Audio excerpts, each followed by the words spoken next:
Assalamualaikum warahmatullahi wabarakatuh. Pada kali ini Bapak akan menerangkan tentang faidah-faidah atau keutamaan dan juga apa saja sejarah yang telah dilakukan dan apa saja bagaimana Islam memandang negeri Palestina dan juga kemudian Palestina ini merupakan salah satu kota atau negara yang sangat penting dalam sejarah Islam, di mana Nabi Muhammad SAW pernah hijrah ke sana, pernah menyebarkan dakwah ke sana, dan juga Masjidil Aqsa yang berada di Palestina itu merupakan kiblat pertama dari umat Islam di seluruh dunia pada waktu itu.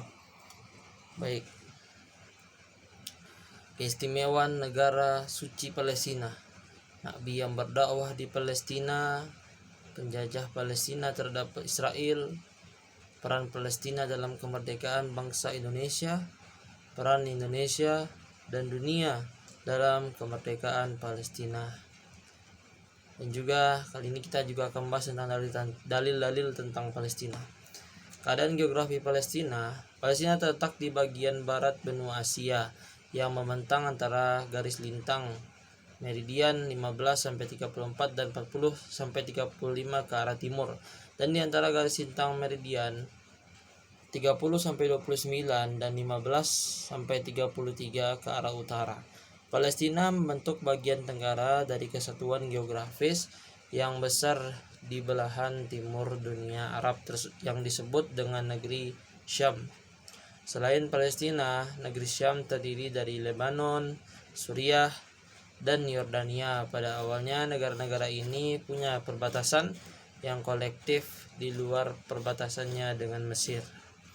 Karena lokasinya terletak di pertengahan negara-negara Arab, Palestina membentuk kombinasi geografis yang natural dan humanistik bagi medan terestrial yang luas yang memuat kehidupan orang-orang asli Badui di wilayah selatan dan gaya penduduk yang sudah lama di bagian utara.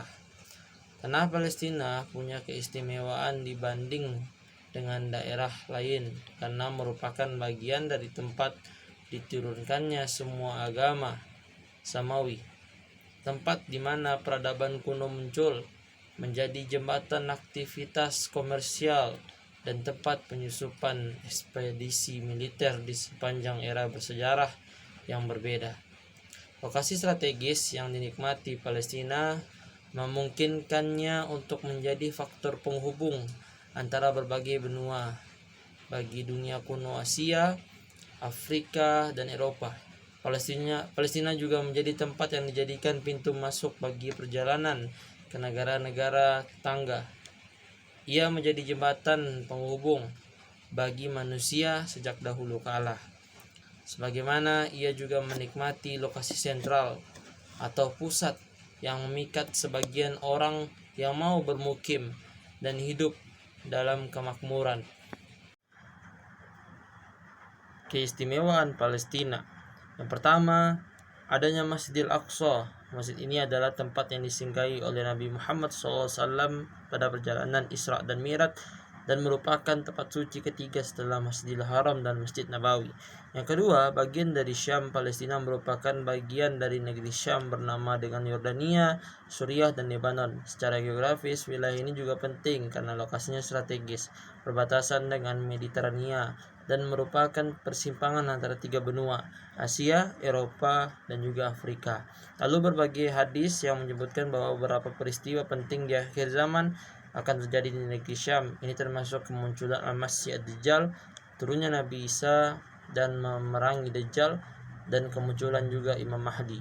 Yang ketiga, tempat lahirnya ribuan ulama dan tokoh Islam. Beberapa ulama terkenal yang lahir atau pernah tinggal di Palestina adalah Imam Malik bin Didar, Imam Sufyan Ats-Tsauri, Imam Ibnu Syihab Az-Zuhri, dan Imam Asy-Syafi'i. Yang keempat, tempat lahirnya Sultan Salahuddin Al-Ayyubi. Sultan Salahuddin Al-Ayyubi adalah seorang pemimpin Muslim Kurdis yang terkenal karena keberhasilannya merebut kembali Yerusalem dari pasukan salib pada akhir abad ke-12.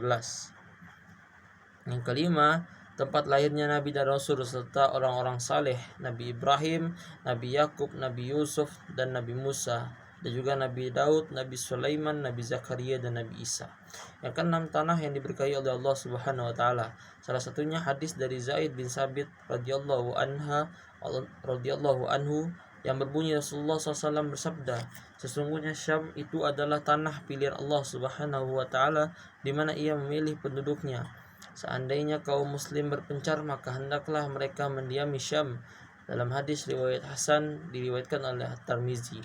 Yang ketujuh, perjuangan melawan penjajah. Mulai dari tahun 1915 sampai sekarang, Palestina masih perang melawan penjajah Israel. Ketiga, Nabi dan Rasul yang pernah berasal dari Palestina dan berdakwah di sana. Yang pertama ialah Nabi Ibrahim alaihissalam. Beliau diyakini tinggal bersama dengan keluarganya, yakni istrinya yang bernama Sarah dan anaknya yang bernama Ismail. Bahkan beliau juga melakukan misi kenabiannya di wilayah ini. Yang kedua, Nabi Ismail alaihissalam. Palestina merupakan tempat tinggal Nabi Ismail alaihissalam bersama ayahnya yakni Nabi Ibrahim dan ibunya Sarah. Mereka tinggal di Hebron, sebuah wilayah di Palestina yang sekarang dikenal dengan Al-Khalil. Meskipun tidak tinggal sepanjang hidupnya di Palestina, Ismail memiliki hubungan erat dengan wilayah tersebut melalui bagian dari awal kehidupannya. Yang ketiga, Nabi Ishak alaihissalam. Nabi Ishak alaihissalam merupakan putra kedua Nabi Ibrahim alaihissalam. Beliau dilahirkan di Palestina, tepatnya di Hebron, dan melanjutkan dakwah sang ayah untuk menyebarkan pesan tauhid kepada penduduk bumi. Makamnya berada di Masjid Ibrahimi di perbukitan Hebron dan dianggap sebagai situs paling religius dalam Islam.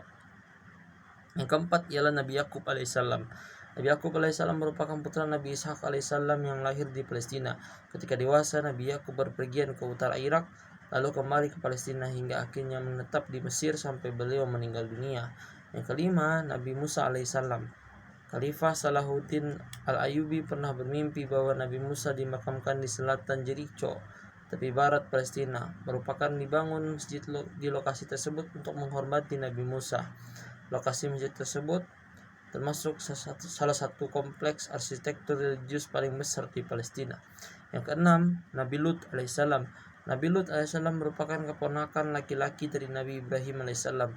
Nabi Lut mendapatkan tugas untuk berdakwah kepada kaum Sodom dan Gomorrah. Makam Nabi Lut berada di kota Palestina, bagian selatan Hebron, tepi barat. Ketujuh, Nabi Daud alaihissalam. Nabi Daud pernah tinggal di Palestina, bahkan menjadi pemimpin di sana selama 40 tahun.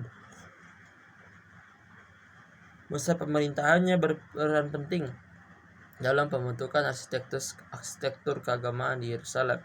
Yang kedelapan, Nabi Sulaiman alaihissalam. Nabi Sulaiman alaihissalam merupakan putra dari Nabi Daud alaihissalam yang lahir di Yerusalem. Nabi Sulaiman memerintah Palestina selama 30 tahun. Dengan mukjizat yang dimilikinya, Nabi Sulaiman memerintah para jin untuk memperbaiki Masjidil Aqsa di Yerusalem.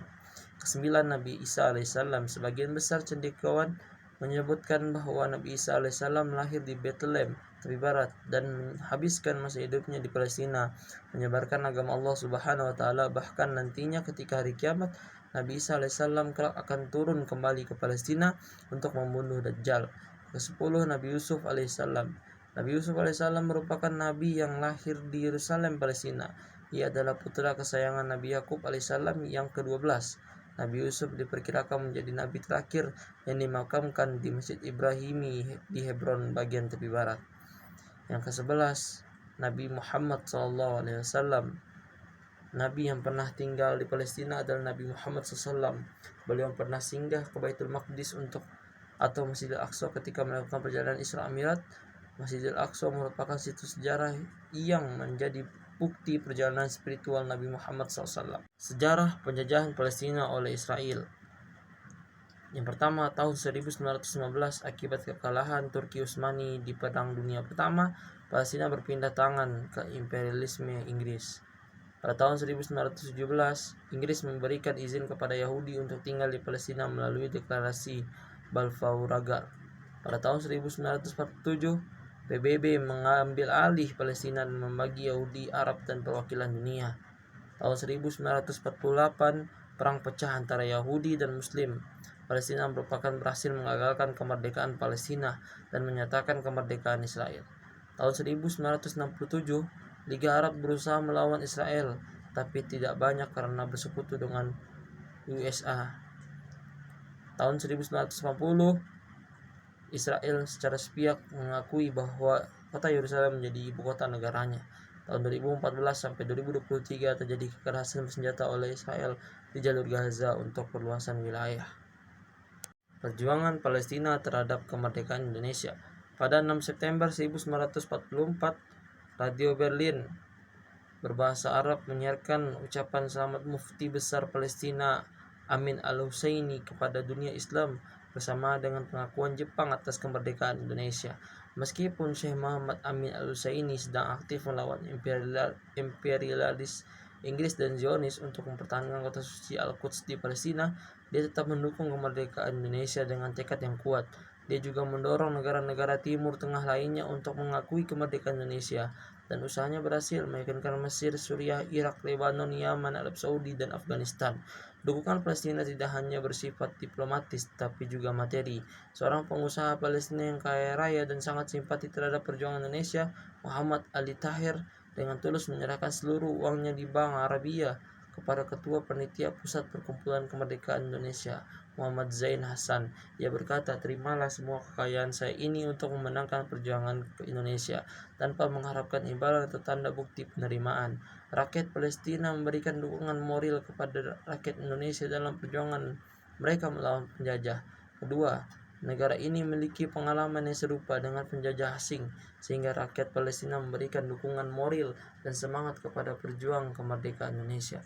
Pada waktu itu, beberapa tokoh Palestina aktif dalam kancah internasional dan berbicara di forum-forum internasional untuk mendukung kemerdekaan Indonesia dan negara-negara lain yang masih dijajah. Dukungan ini mencerminkan solidaritas antara bangsa-bangsa yang sedang berjuang melawan penjajah pada saat yang bersamaan.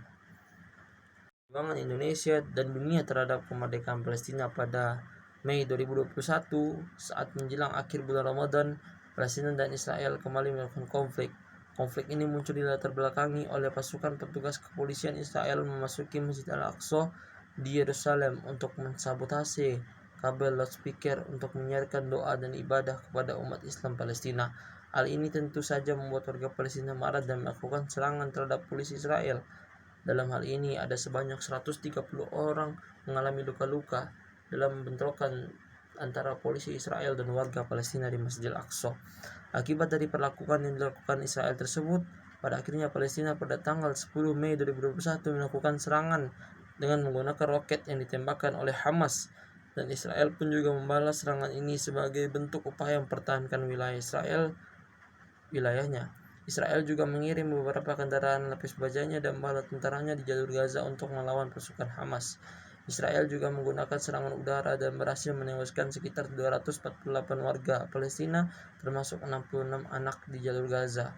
Pada 1 Mei 2021, pada akhirnya Israel dan Palestina melakukan gencatan senjata untuk mengurangi tensi konflik yang berada di jalur Gaza.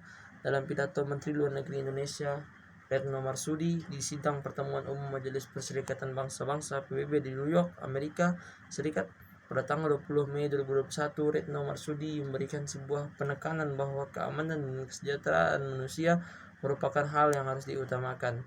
Pertemuan umum Majelis PBB di New York, Amerika Serikat pada tanggal 20 Mei 2021 mengenai isu konflik Israel-Palestina yang kembali memanas. Namun dalam hal ini kasus tersebut belum dapat terselesaikan dengan baik, dikarenakan masih ada banyak beberapa negara yang tidak mendukung Palestina melainkan mendukung Israel, seperti Amerika Serikat, Inggris, Jerman, dan Perancis. Presiden pertama Indonesia Insinyur Soekarno pernah berkata, selama kemerdekaan bangsa Palestina belum diserahkan kepada orang-orang Palestina, maka selama ini itu juga bangsa Indonesia berdiri menentang penjajah Israel. Dalil terdapat dalam Al-Quran dan hadis tentang negeri Palestina. Terdapat dalam Quran surat Al-Maidah ayat 21, "Hai kaumku, masuklah ke tanah suci Palestina yang telah ditentukan Allah bagimu, dan janganlah kamu lari ke belakangan karena takut kepada musuh, maka kamu menjadi orang-orang yang merugi." Dalam hadis juga Rasulullah SAW menyebutkan jika khilafah akhir zaman akan tegak di Palestina. Abdullah bin Hawala al-Azzi berkata, "Wahai Ibnu Hawalah, jika engkau melihat kekhilafahan telah turun di bumi Masjidil Aqsa Palestina, maka bertanda telah dekat berbagai guncangan kegunda-gundalan dan peristiwa-peristiwa besar bagi umat manusia, akhirnya lebih dekat dengan mereka dari sedekat telapak tangan ke kepalamu ini. Hadis riwayat Abu Daud nomor 2535. Mungkin hanya itu yang dapat sampaikan, terlebih dahulu mohon maaf. Wabillahi taufiq wal hidayah. Wassalamualaikum warahmatullahi wabarakatuh.